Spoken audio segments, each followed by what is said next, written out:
story of the Chinese farmer. You ever seen that? No. Where, so he loses his horse, and everybody in the town comes over and they say, "Oh, well, that's terrible." And he's like, and they're like, "Oh, well, that's terrible now, isn't it?" And he's like, "Maybe." And then the next day, 7 wild horses come back, and they all come over and they say, "Oh, well, that's great." And he says, "Well, maybe." And the next day, his kid is taking out one of the wild horses and breaks his leg, and the whole town comes over and they say, "Oh, that's terrible now, isn't it?" He says, "Maybe."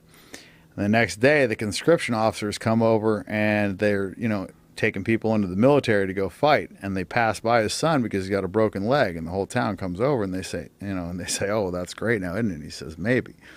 And the point of it is that you never really know if something is bad or good because you don't know how that's going to affect the rest of your life. Like